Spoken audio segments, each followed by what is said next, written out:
Sri Ramakrishna Paramahansa. Comment la dévotion conduit à la connaissance.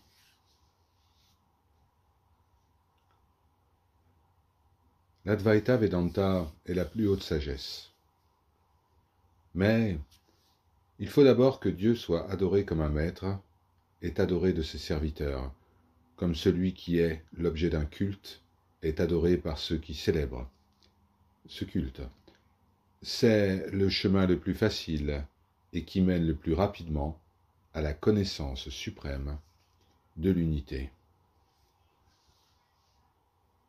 La pensée s'efforce de comprendre Dieu, mais elle se rend bientôt compte qu'il n'est pas en son pouvoir de saisir l'éternelle réalité.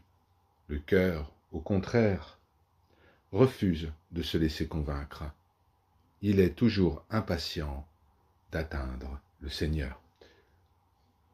Quoique la connaissance de l'Advaita soit plus élevée, il faut commencer la dévotion par la notion de l'adoré et de l'adorateur.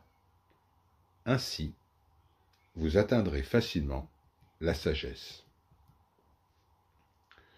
Une autre raison pour laquelle les hommes, en général, devraient cultiver la dévotion, c'est qu'ils ne peuvent se débarrasser de l'ego. Vous pouvez, pendant quelque temps, réfuter cet ego par la raison, mais il revient vite. Vous ne pouvez pas vous débarrasser de vous-même, de cet ego qui dit « moi, moi ». L'ego est comme une cruche d'eau. L'absolu est l'océan sans rivage dans lequel on plonge cette cruche. Vous pouvez démontrer que l'infini, l'absolu, est à la fois à l'intérieur et à l'extérieur de la cruche, mais vous ne pourrez jamais vous libérer de celle-ci, ni la rejeter, tant que vous raisonnerez.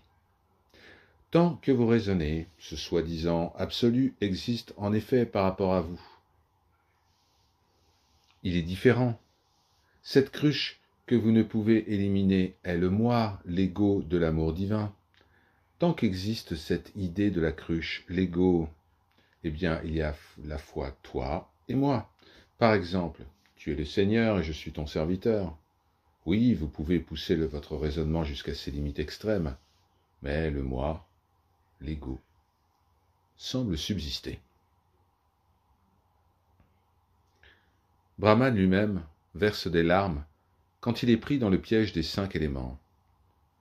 Oui, vous pouvez fermer les yeux et dire, pour affermir votre conviction, il n'y a pas d'épine, il n'y a pas d'épine. Néanmoins, au moment où vous sentirez une piqûre de la rose, vous crierez et vous retirerez votre main. De même, bien que vous cherchiez à vous convaincre que vous êtes au-delà de la connaissance et de la mort, du vice et de la vertu, de la joie et de la douleur, de la faim et de la soif, bien que vous sachiez que vous êtes le Brahman immuable Satchitananda. Néanmoins, lorsque votre corps souffre, ou que votre esprit rencontre les tentations du monde et se laisse submerger par les plaisirs fugaces, et que par suite vous commettez un péché, vous êtes obligé d'accepter les désillusions, les douleurs et la misère. Vous vous voyez privé de discernement, votre conduite est mauvaise, et vous êtes assailli par le doute et la perplexité. Sachez donc que nul ne peut atteindre la réalisation personnelle et la libération de toutes les souffrances si Dieu ne lui témoigne pas sa pitié et si la Mère divine ne lui ouvre pas les portes. N'avez-vous pas entendu dire que cette déesse distributrice des faveurs peut, lorsqu'elle leur est propice, détacher les chaînes des humains? Rien ne peut être atteint dans ce monde que par la Mère divine. Elle seule écarte l'obstacle du chemin. Le fidèle ne peut réaliser Dieu que si la Mère divine a pitié de lui.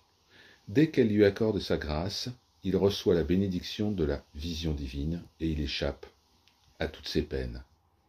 Sans cela, le discernement et toutes les pratiques spirituelles ne sont d'aucune utilité. Celui qui a la bonne fortune d'être favorisé d'un regard d'amour du Seigneur reçoit instantanément la bénédiction de la divine sagesse Dhyana. Lorsqu'un dévot prie Dieu, alors il lui sera donné de réaliser le Dieu impersonnel, Brahman, en samadhi.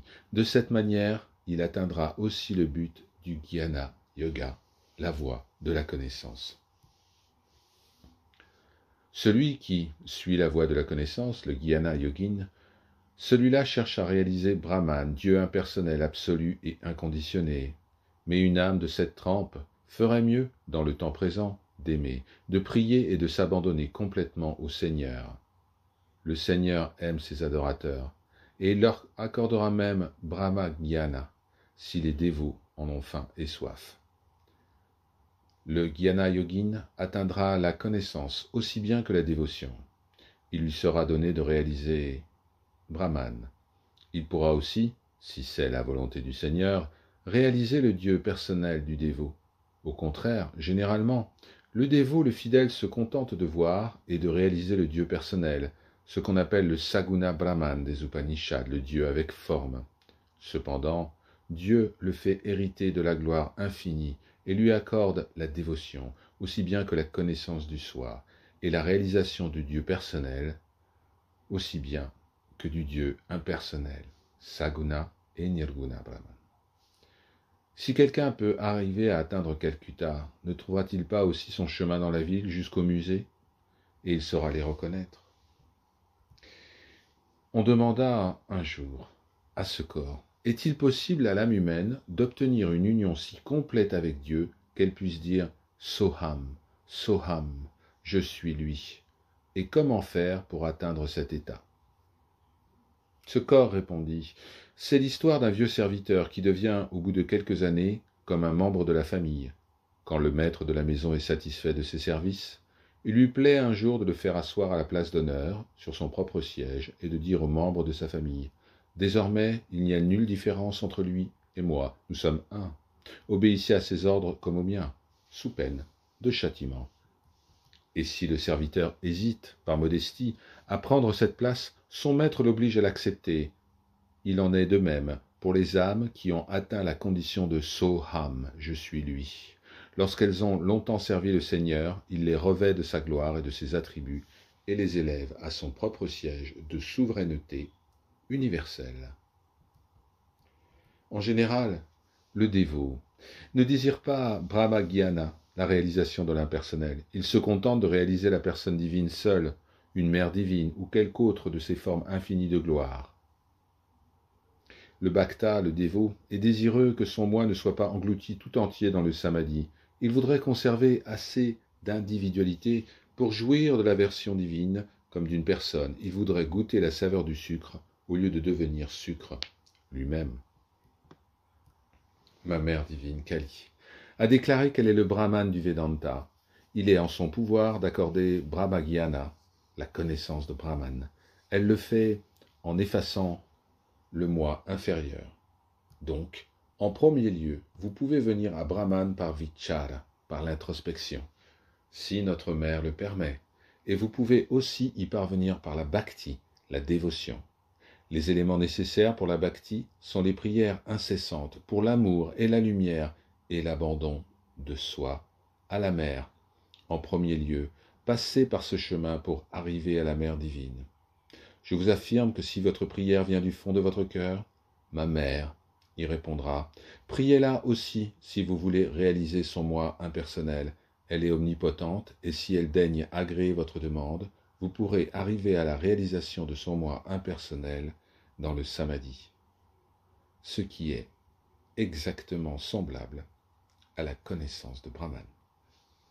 Par leur grâce, Om Shanti, Shanti, Shanti.